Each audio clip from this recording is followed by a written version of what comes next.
There we go.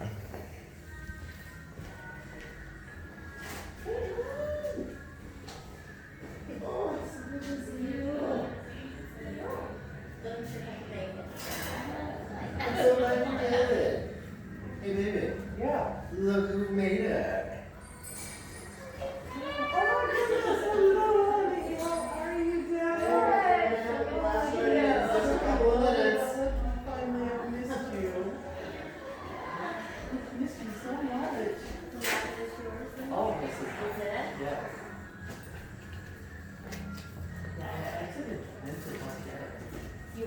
I'm no longer invented. Oh, okay. All right. Yeah.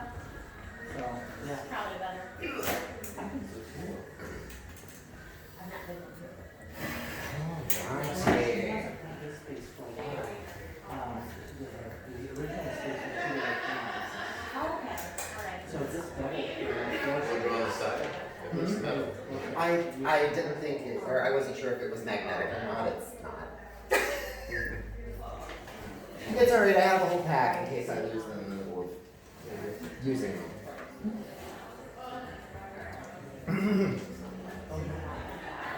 Alright. Well, I'm going to go ahead and jump in. it's in Canada. I think we are at 4 o'clock, right? I'm not jumping down. 4:06. Oh, awesome. Alright, well. I have my handy-dandy outline that will hopefully keep me on track today.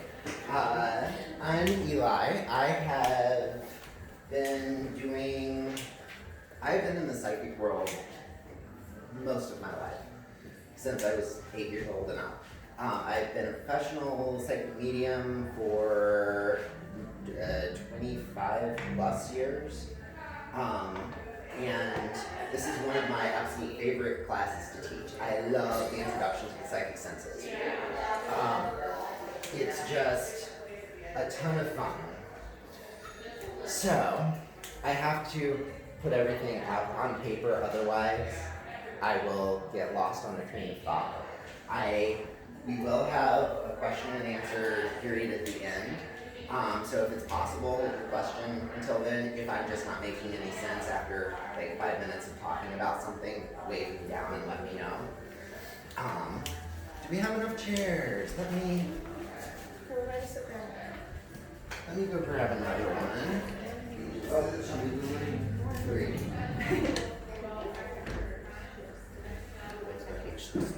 If he brings in another chair, you guys, I don't know. Probably I set him in the back. Very well.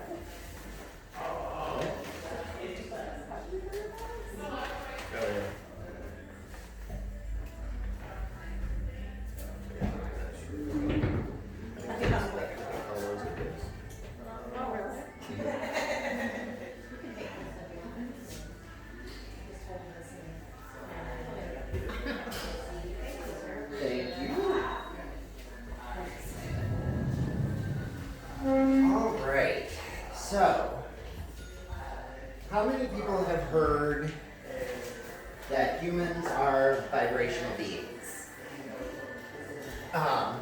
Sounds like a whole lot of woo, but it's actually just physics. So, atomically speaking, there are all the different parts of the atom, the nucleus, the electrons, the protons, all of that. If the nucleus of an atom is the size of a peanut, then the electron cloud around it is going to be the size of a baseball stadium. And everything in between the nucleus and where those electrons are, tiny itty bitty things, is open space.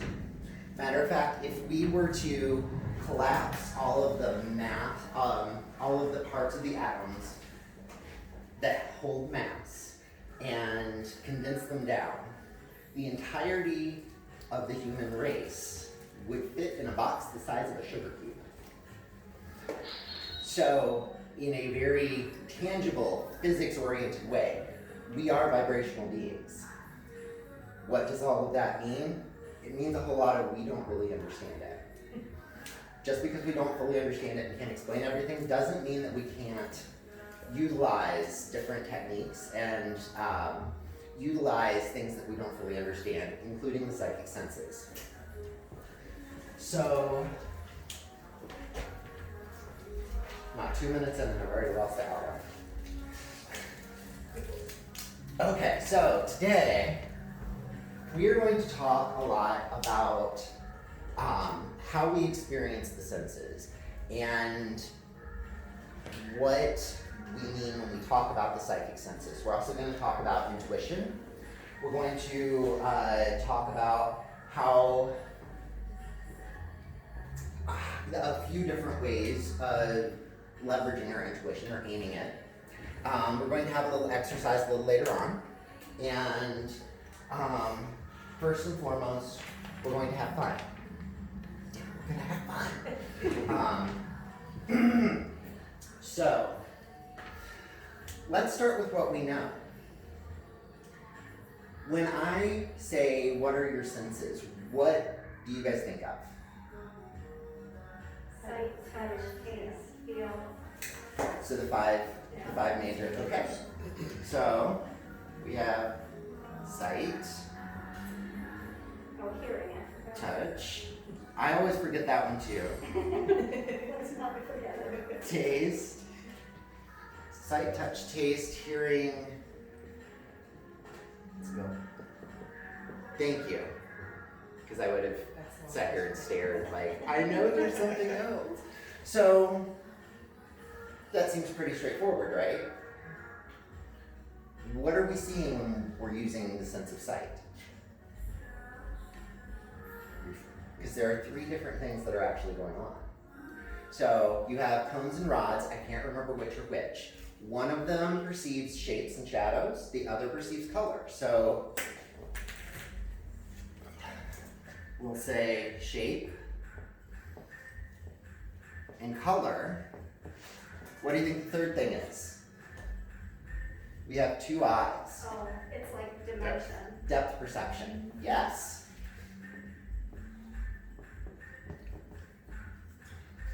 Touch. What do we actually, what do we perceive when we are perceiving touch?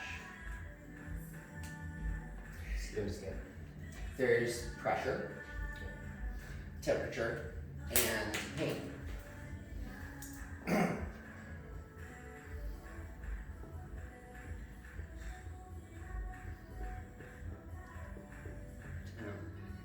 pain. All right. So, taste. I'm just going to jump out there and say that, first of all, there isn't really a consensus globally on the different amounts and types of taste buds that there are. Different cultures have different tastes that we do experience, we just don't necessarily recognize. The easiest one to point to is the taste of umami, which is kind of a meaty, proteiny flavor that you get from, that is heightened in Asian food a lot, like MSG is umami. But what are we really sensing when we sense taste? Let's go ahead and combine this with smell. Smell and taste both tell us about chemical composition. So, just gonna put chemistry. When it comes to smell, oh my gosh, my handwriting is awful. Ugh. When it comes to smell, we're smelling the volatile parts of various chemicals. So in aromatherapy, have you guys heard essential oils are volatile oils? What that means is basically they literally evaporate into the air. The full chemical structure evaporates into the air. Most of what you smell is phenols. Other things you can smell are hormones and biochemistry. That's why pheromones are such a huge discussion. So taste and smell both cover chemistry. Taste also has another very vital component of its sensory input. I call it don't eat that. So we're just gonna put there. Now, how many, everyone here familiar with rhubarb? Have we tasted raw rhubarb? And you know that sensation that hits the tongue and the throat, and it's really unpleasant, and you can't really put your finger on exactly what's going on, but it almost becomes a reflex of bleh. That's the don't eat it. So I have had to become a lot better with smell and taste because I studied herbalism. And how did the original herbalists start to determine what different plants can do? They talked to the plants. And when we say talk to the plants, yes, there might have been some woo shamanic journeying stuff that went on with it, but we're talking about it in a much more tangible way. We talk to the plants by tasting, by smelling, by interacting with them, because their scent is sort of their love language. Their scent is how they draw in the different insects to pollinate. And so their scent gives us a really good picture of what is going on chemically within the plant. Taste is the same, gives us a similar sense, but it gives us a more pointed sense as to what this plant is going to do to our bodies. And the most notable sensation with that is the don't eat this. What else do we have here? Oh, hearing. What all is going on with hearing? What all do we sense with hearing? So we have the sound waves coming in. We have balance.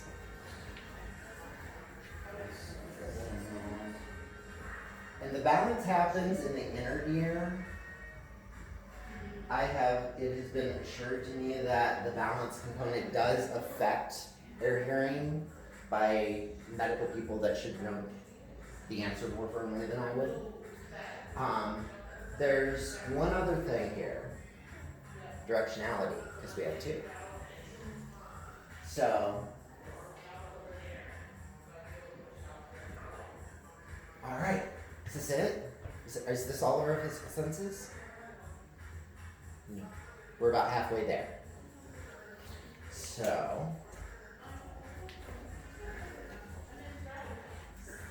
let me write a little smaller. So, anyone here have a background in dance or gymnastics? Okay, so you will have an experience, those of us with an experience in dance or gymnastics are going to have a more pointed experience of this next one, our center of gravity. It's another kind of balance point, but when you're in the middle of tumbling, something just kind of happens. Your body suddenly knows what to do. And to be able to leverage throwing yourself at a mat and doing pretty cool tricks, you have to become incredibly aware of your center of balance. Everyone's center of balance is a little bit different.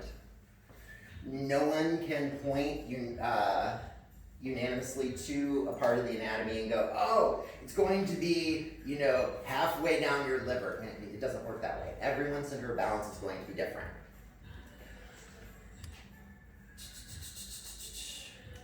Oh, what about our internal sense? What's going on in us? Emotions. We become aware of our emotional landscape, and that is a perception because emotions change on their own, to varying degrees for different people, but becoming aware of your emotional state is definitely a perception. So we're going to classify that as a sense.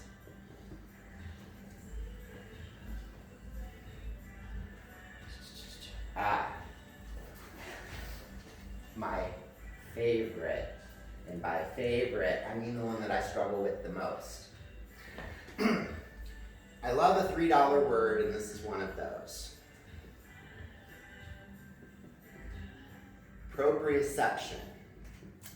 Any takers as to what proprioception means? The awareness of where you are in space. Yes, exactly. It's knowing where your body is physically within your environment. Now,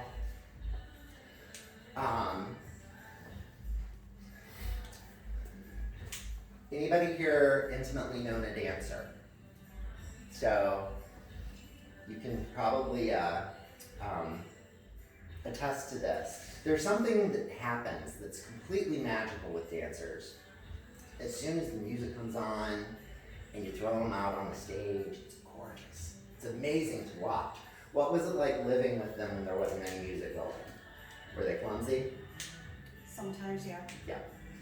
Always hitting music on. Oh yes, yes. I come from a dance background. That is a huge thing. Yes. If the music isn't going, I can't walk. And even if the music is going, I'm probably going to bump into everything between here and where I'm going. Knock half of my stuff over. That is a lack of proprioception.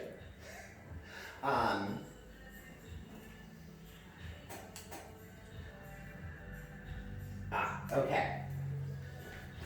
Let's talk about our sense of time. Now, again, everybody has a different perception of time, but we all have an awareness of when time passes. And the fact that you can sit here and go, oh, what was happening about a week ago, lets us know, okay, yes, there is something there that we are perceiving. There's something going on that changes. It's really hard to describe time without saying time, but there is a way of marking our journey, and there are different components, and people have different experiences of time, and time doesn't always pass at the same rate. When you're a kid and, Christmas break happens, that period of time goes 3 times as fast as the rest of the school year. And the thing is that we can't, while we can externalize it and say, no, it's this many days, this many hours, this many seconds. That doesn't change the fact that our personal experience of time is different. The last sense, let me double check my list here. I wanted to save this sense for last because it is the most woo, but it's still not woo. This is something that's talked about in a branch of the psychic world known as remote viewing. Ambiance. Ambiance is the sense, the best way to describe it is being able to sense a change in your environment. For instance, when you walk inside of an old cathedral, the environment noticeably and perceptibly changes. And generally, we would describe that as sacred. The sense of ambiance has evolved from the times when we weren't at the very top of the food chain, because we had to be keenly aware of our environment. We needed that heads up that, ooh, there's something weird here. Do I need to keep my eye out for a saber-toothed tiger? Should I be hiding? Should I be running? That's what ambiance started off as. Now we get it a lot when we walk into a room where a fight just took place. You can feel it. When you walk to the edge of a cliff,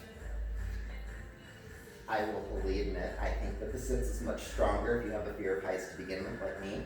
But as you approach it, there is a change in the tactile quality. It just feels different. And that's part of our sensory makeup. So all of these are very much physical senses. Why do you think I'm talking about the physical senses when today's class is on the psychic ones?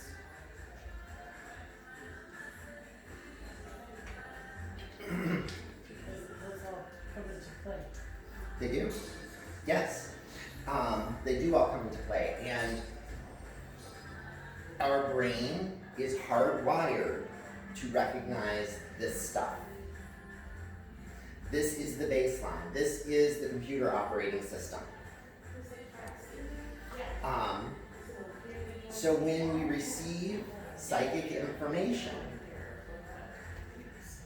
we're going to classify it as being most like one of these senses. And we'll talk more about what the different $3 words are for all the different psychic senses and how they line up. But ultimately, what's going on is you're receiving information and your brain is trying to fit it in the box that it looks like the most.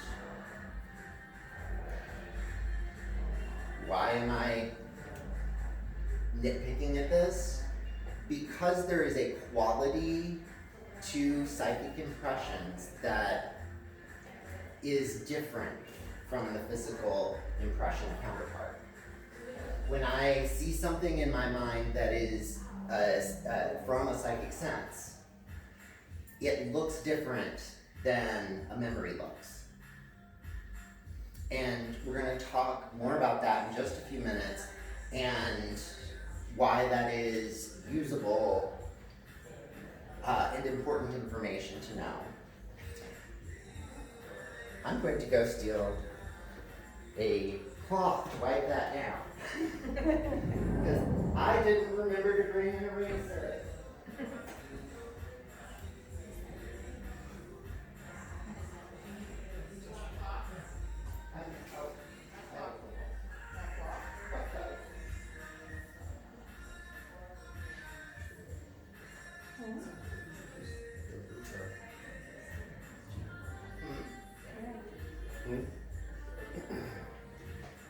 All right.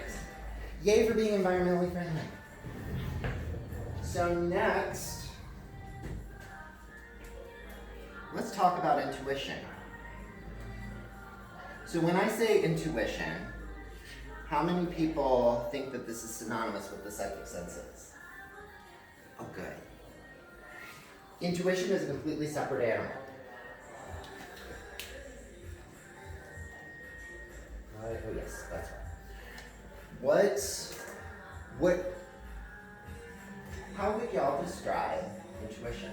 How would you define it? It's like a Feeling or a knowing? What was A that? gut feeling. Gut feeling? Yeah, I would just say it's like an innate sense. It's just something that you know and you don't know why you know it. Okay. So all of those are great answers. And in the psychic world, all of that would be right. From a scientific basis, though, intuition is something separate. You could almost classify it as its own sense. If we boil it down, intuition is pattern recognition. It's being able to see connections between things. It's being able to make those intuitive leaps. It's our ability to solve puzzles. That's what our intuition is. And the intuition is separate from the psychic senses. The psychic senses are going to give us data. The intuition is how we process it. Now there are lots of different ways that we process the psychic energy, that we process the psychic impressions, however you want to term it. And if you're interested in that aspect, there is an author out there, her name is Sherry Dillard, and she wrote a book on the 4 psychic processing types, which are basically 4 different varieties, the four main ways that intuition works. Now, when we start organizing and dividing all of this stuff up, it's not a perfect science. There are going to be pieces, parts, and aspects that don't fit into a neat little category, and that's okay. The way that I like to start psychic development classes is to focus more on the sensory information, because your intuition has already been running your entire life. Your intuition is going to know what to do. It's going to kick in and organize the best way that it knows how. And the more that you actively work with psychic information coming in, the better your intuition is going to get at it. It's going to become more efficient, it's going to become more accurate, and it's going to become more reliable. So, oh yes. So intuition is not linear, and that's why it is difficult for traditional scientists to pin it down. Has anybody here played the game 7 Degrees of Kevin Bacon? It's where you try to connect famous people back to Kevin Bacon, and you try to do so within 7 degrees. The theory is that anybody can do this, and it was even referenced in a movie that Will Smith was in 7 Degrees of Separation. And that's more how the intuition will work. It opens up the rabbit hole and kicks you down, and the next thing you know, you're staring at something. You started looking up, who was that so-and-so? Who was that actress who played in such and such or so-and-so? And suddenly you are reading somebody's doctoral thesis on carbon emissions. And it doesn't have a linear way of working. And I'm bringing it up because if you have a willingness to jump down the rabbit hole and follow your intuition, you're going to start feeling crazy. You will. There's no two ways around it, because it's not linear. And we live in a society that is very, very, it favors linear thought. It favors logical conclusions. A great example of intuition in action is in the television series Bones,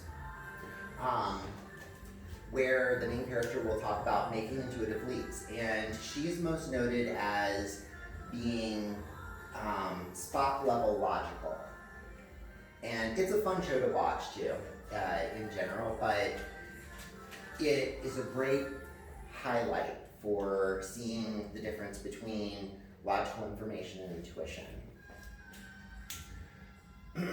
So, while we're talking about all of these inner workings, let's see if we can wrap our brain around the theory and topic of consciousness. To do this, I'm going to, if I can keep my pen cap on, draw a nice little iceberg. It's an iceberg. I swear it is, I promise. So, at the top of the iceberg, the very tip, we have consciousness. This is our conscious mind. And there we go. So everything down here is the unconscious.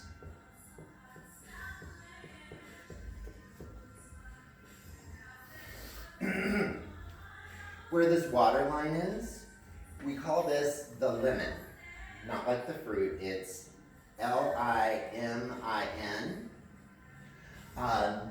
And it may sound a little bit familiar from words like subliminal. The lemon is the actual boundary between the conscious mind and the unconscious mind. So we'll draw that there. Everything that we know, everything that we know about ourselves, everything that we know about our environment, every way that we would be able to characterize our interaction with the world around us is all happening up here in the conscious part. This much of our mind is still running. It's just doing so below the threshold of our awareness. So,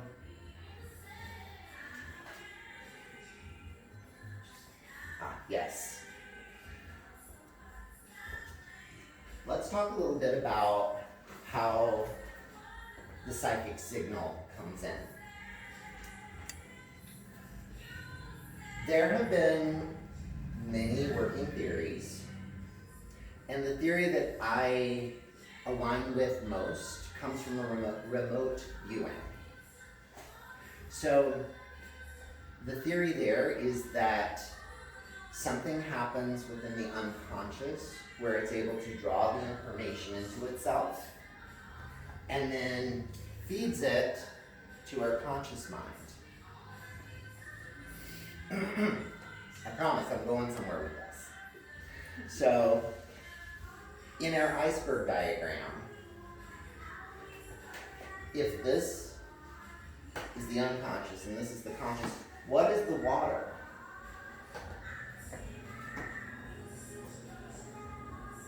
In remote viewing, they call it the matrix. And I swear they came up with the name first. They came up with it in the late 70s, early 80s, so they didn't rip off the movie, I promise. The matrix is hard to characterize, but the best metaphor I can make for it is that it contains the collective unconscious. It contains this consciousness that is part of the human race. It contains the mindset, the memory, the everything of the human race, but it also contains information well above and beyond that. How do we know this? Because, again, from remote viewing, in the 70s and 80s, they got tasked to view, a lot of different things. What I'm particularly thinking of, they were tasked to view the outer planets. So Neptune, Uranus, Pluto. And they came back with some really good information. But it was the late 70s, early 80s. They didn't have a way to confirm any of this information until some of the information didn't get confirmed until the early 2000s. And it was right.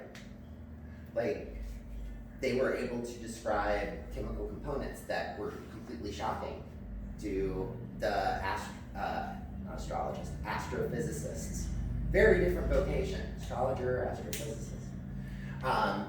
It was really shocking to the astrophysicists that were working on these different projects. It kind of blindsided them, and the fact that the remote viewers were able to get this information that wasn't part of any knowledge that humans had at that point, that implies that the matrix contains information that is well beyond that that's available to humans.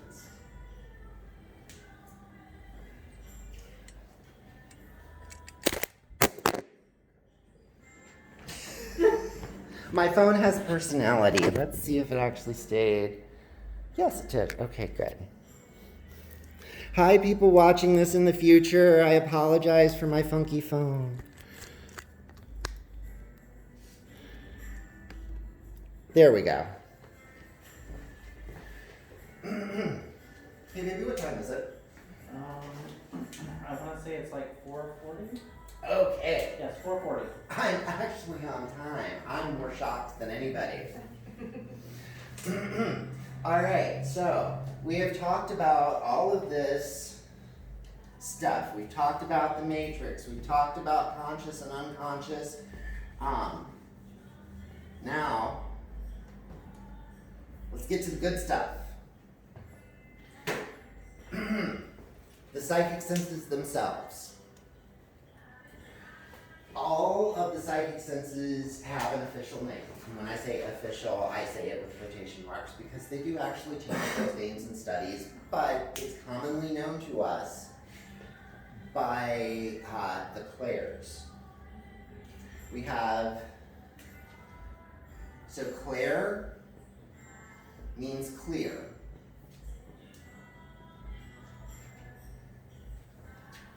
I'll explain my face in a moment. And then we have voyance, which is sight, clear seeing. Clair audience, which is hearing. Clair sentience,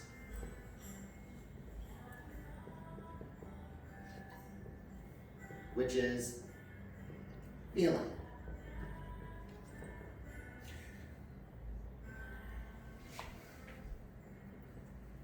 Let's not mix these up.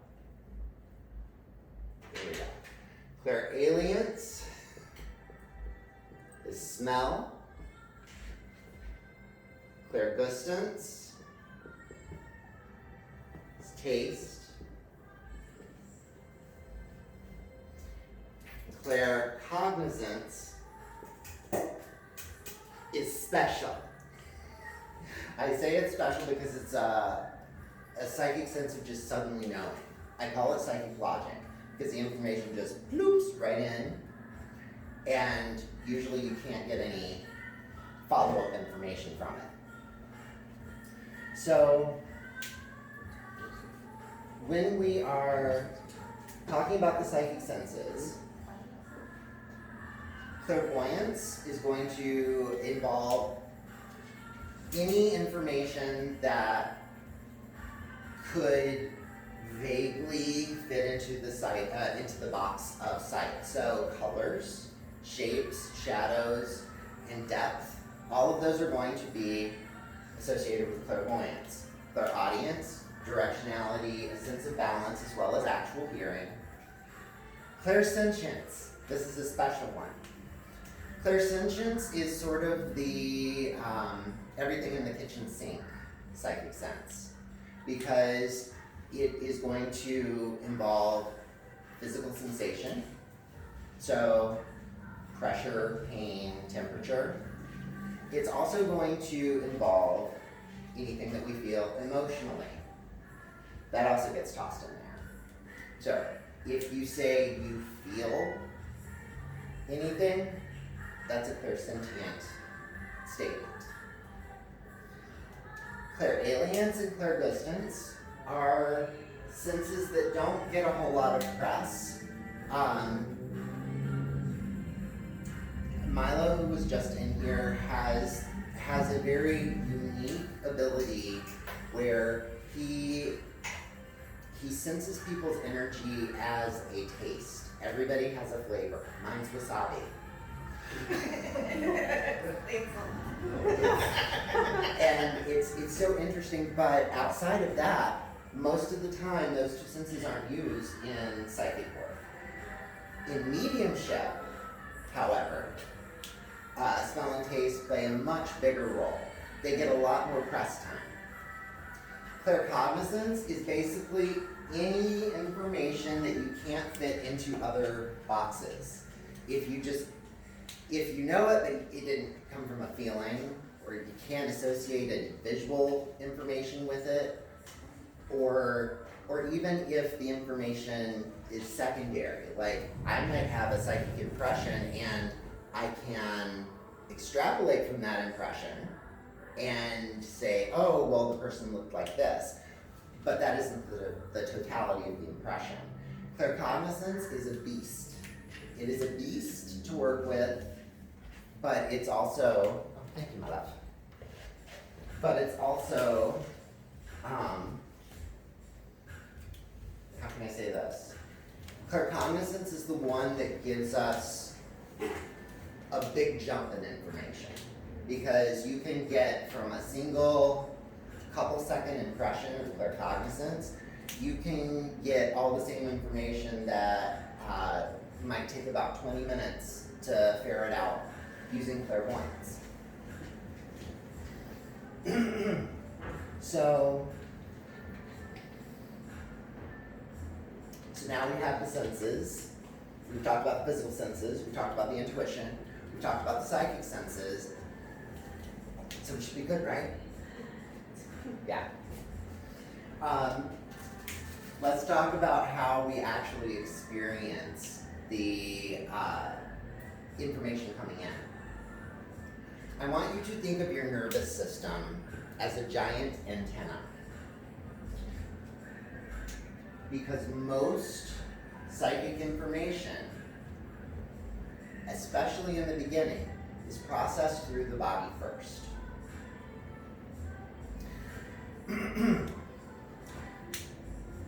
Who here has watched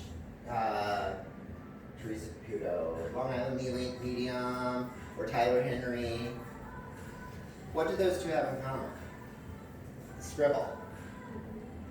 So that scribble is your lifeline. It becomes your tangible connection to the psychic information. In remote viewing, they utilize a very specific kind of squiggle in the very beginning of the session, and they call it an ideogram. The ideogram is then, it is used sort of like a physical, tangible connection point to the information. You can think of it like a zip file that got downloaded into your brain. And everything in a remote viewing session is basically extrapolating the information that comes out of a squiggle that looks like that. It's done in under a second. It's usually much smaller. And you can actually kind of decode the ideograms, which I find fun, but I'm kind of weird. What you can take from this is give yourself a physical expression of the psychic information that you're seeking. When you ask a question, put the answer on the paper immediately. You're not going to be able to read it. I mean, that's what the rest of the reading time is going to be for. But draw a symbol. Do a squiggle. I used to, when I started with mediumship, I used to try to make all of my squiggles very pretty and very clean. And then as the reading would go on, of course, they would deteriorate, and that was like dreadful to me because I wanted it to be pretty. I started finding that the uglier my squiggle was, the better the information was. The more I just let my body produce a squiggle, the stronger my connection to the psychic information that it represents is. The act of the body doing that is called the ideomotor response. And you get this, you are leveraging the same thing when you're using muscle testing or a pendulum. It's these micro movements that your subconscious or unconscious is sending to the conscious mind, and the conscious mind has to process it through the hardware that we have. And for most people, we can channel that ideomotor response into a squiggle. Some people do have trouble with it. There are other ways, but I would say 95% of people, they do great with the squiggle. Now we are starting to move into the area where we start talking about receiving this information.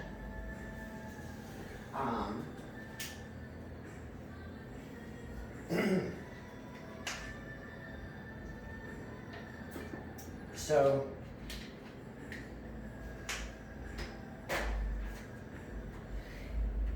if getting psychic information were that easy, everybody would do it, right?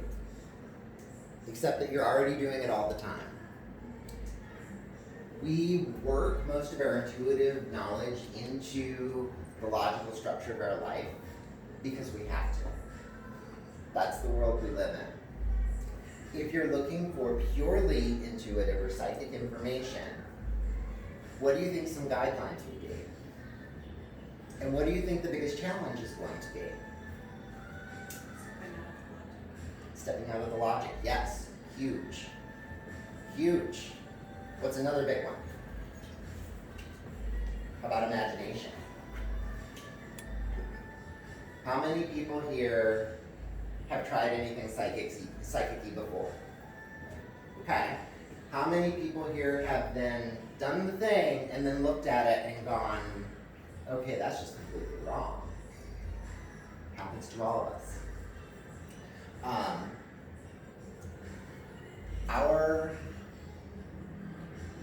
Our imaginations are lovely. We love our imagination. This is what gives us art. This is what keeps us happy, keeps us inspired. Imagination is great, unless you're looking for purely psychic information.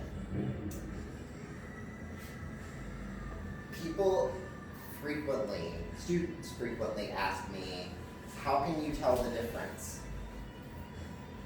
And I have basically three parts of an answer. First, meditation. Meditation, you can't really get around it. I know. Nobody wants to do it. Nobody wants to set aside time to do nothing, because that's what we think of meditation as doing, because ultimately that's what we're aiming for. We are trying to get our mind to do nothing for just a second. Very few people, though, have ever answered the question why. Like, everybody in the psychic world will say meditation is a key component, it's super important. But very few people will say, why? Why do I have to spend this time meditating? And there is a logical answer. You have to learn what your inscape looks like so that you can recognize something that doesn't fit. If you're not familiar with an environment, with the environment of your own mind, when something stands out, you may not notice. Let's say that my internal environment is a diner. I have a diner going on in here at any given time. So, things like coffee, the meatloaf special, all of those things, those are going to be my normal everyday thoughts. However, if Bozo the Clown suddenly walks through the doors of the diner, I'm going to take note because Bozo the Clown doesn't belong there. He stands out. When something stands out like that, that means then more than likely it's an intuitive impression. It's psychic information. But we're not going to know if it stands out unless we check in on our instinct. I wish there was an easy way around it, because goodness knows, trying to get me to sit still long enough to have a regular meditation practice is a nightmare. I make it happen, but not always in a loving way.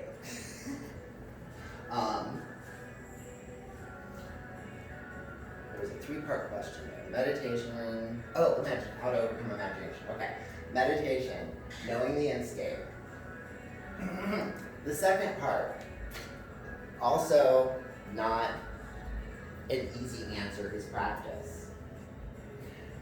You know what the biggest part of practice is? Being willing to be wrong. And that's hard. That's way harder than any of us really want to admit. But we have to make it happen. If we want to get better at something, we have to be bad at it for a time being. That means that when you're learning psychic stuff, you need to have a supportive environment so that you can get the feedback. And when I say supportive environment, I don't mean someone who's going to be your perpetual cheerleader, who's going to be like, oh no, the BMW totally makes sense as an impression for great Aunt Sally. I mean, she didn't drive and she died in like the 50s, and You know, but the BMW, yeah, it totally makes sense. She saw a BMW one time and really, really liked it. So yeah, that's totally her. No, those people are more dangerous to your practice time, than the people who are too dense to understand when a psychic impression fits, which is the flip side. Let me tell you a little story. Well, before I do that, how am I doing on time? 5 minutes to 5. Yep. Oh, You're doing great. I'm never time late. Okay, so back when I was first developing my skills as a medium, I lived with my ex, and anybody in my immediate vicinity was a guinea pig. Willing or unwilling, they were a guinea pig. And well, first of all, that's just wrong. Don't do that. I was so rude. Don't. Ask permission. If they say no, don't do it. Anyway, the ex said yes. So I sit down and I start getting information. And it's really, weirdly specific. Like, I was like, yes, finally, this is the type of stuff I want. These are the kind of impressions I want. So I was so excited and I start sharing them. And these weren't vagisms. This was, okay, I get an O name. There's a C name as well, but the main name, it's an O name. Nothing. I'm seeing these giant red and yellow striped galoshes. Again, nothing. I see a wall covered in license plates. Zip, zero, zilch, nada, nothing. I get a partner with an I name. Still nothing. Finally, he's just like, I don't know who the hell you have, but he's not me. I'm just like, no, really, it's your grandpa. It's such a strong grandpa energy. I know it. I know this is accurate. I know it. So we almost had a fight about it. Almost. And it was close enough where I decided to sulk in the bedroom for a little while. And about half an hour into my sulking, guess what I start putting together? What's my grandpa's name? Oli.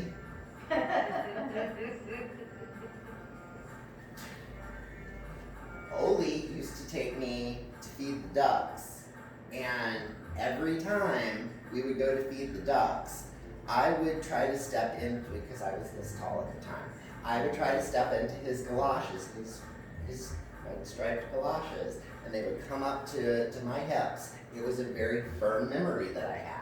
And the entire, actually 3 walls of his garage were covered, ceiling to floor, in license plates. Looking back, that was kind of creepy. It kind of gave me a, like, oh, this feels like a trophy kind of vibe. But at the time, I just thought it was cool. Now, I had to eat a lot of crow and make some apologies. And it was a very humbling lesson. And it helped me understand how there could be someone that you can give the specific information. If they're not ready to hear it, you can spell out a person's name. Literally. First, middle, last name. And they're not going to understand it. They will later, usually. But at the time, they're not. We call it psychic amnesia. Happens a lot. Every intuitive I've known has experienced it when they've been giving a message at least once. But if I was the one getting the information and I couldn't even make the connection that that was who was coming through, that should show you something about how we receive the psychic information. And secondly, when we start thinking, we're no longer psychically perceiving. So had I sat down and started making the logical connection, oh, that's my grandpa, not his, the connection would have probably gone away like that. Receiving and thinking cannot really happen at the same time. And that tends to be one of the biggest challenges. So, bringing it back around to that question of imagination. So meditation and practice, there's another way, and it's really more of a tip than anything else. Most intuitive impressions will come within 4 seconds. If you are waiting for information for more than 4 seconds, your imagination will step in. There are exceptions to this, and those exceptions tend to be around the emotions, usually around emotions of someone not physically present. But as a general rule, 4 seconds.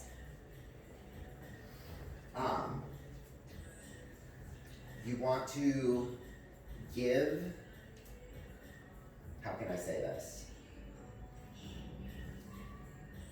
You have to give the sensory information an outlet during those 4 seconds, those first 4 seconds. You don't have to get it all down. And frankly, most intuitive impressions are very layered and way more complex and require more unpacking than a single word down on paper. But you want to at least have the first letter going within that first the first 4 seconds. You want the first word out of your mouth within the first 4 seconds. You want to give it an outlet. And as long as you keep that flow going, so if you're writing the information down, as long as you keep that pen moving, then the flow will stay on point. As long as you keep those words coming out of your mouth, then the connection will remain. Have you ever seen a psychic giving information and then they start repeating something? And you'll see this a lot in mediums, like, oh yes, her brown hair, and it was curly, and it was tight, and the brown hair. What we're doing when that's happening is we're trying to stay on target. We're trying to keep that connection. And usually there's a little hiccup of the information coming through, maybe even the focal points shifting and changing away from her hair. But by repeating that, we're able to maintain our connection to the information.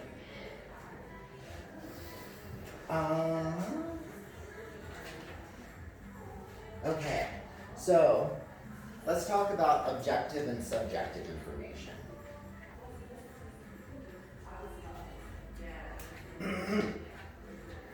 When people first start out, there is an expectation that the information that you receive is going to be objective.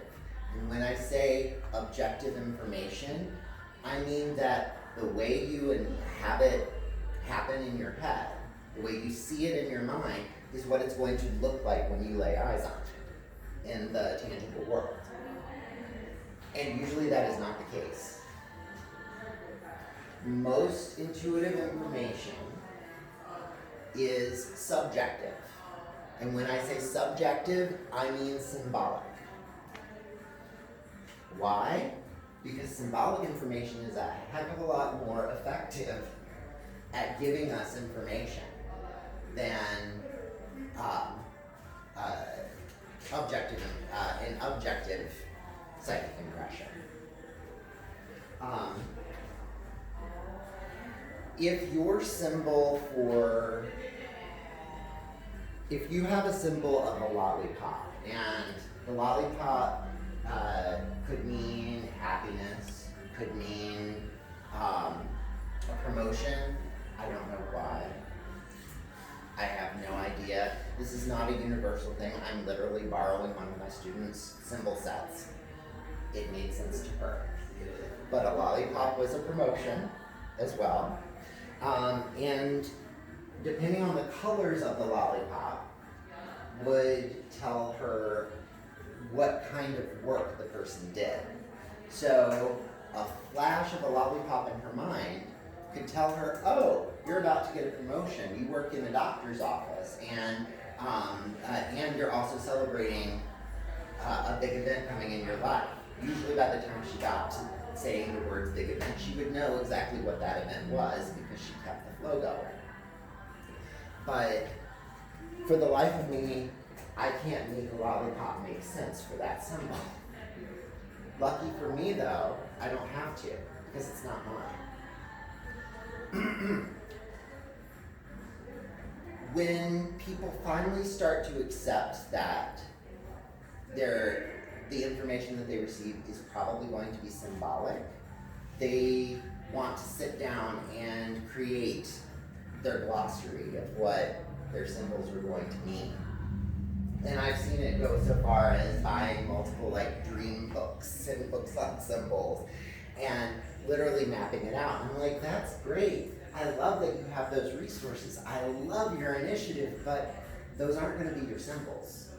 There's no shortcut for developing your personal symbol glossary. There just isn't. The thing with symbols is that they will happen organically.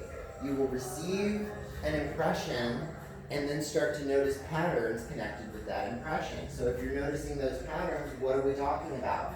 Intuition. Is there a question? No, I was just trying to answer your question. Sorry, I already went the intuition off the board. But that sense of connection, that sense of understanding, those intuitive leaps happen because of intuition. What is one of the easiest symbol sets to begin to develop? Your physical body, your physical interaction with the world. You can tell a lot by where you feel an impression. Even if you get nothing else other than I have a sense, I'm very aware of my right wrist. For me, when I feel my wrists, I have discovered that feeling my wrist tends to tell me more about how a person's brain works, as in left brain, right brain. So, because of course, in all of my special uniqueness, even on a subconscious level, I don't think I know like right from left all that well. Because my left wrist will indicate right brain, my right wrist will indicate left brain. And that's how the wiring works, but it still doesn't make sense to me. So if I become aware of my right wrist, usually it'll feel like there's something on it, like I'm wearing a bracelet or a watch, and I almost immediately know, oh, I'm dealing with one of those people, left brain people, mathematicians, engineering, people who put stuff together.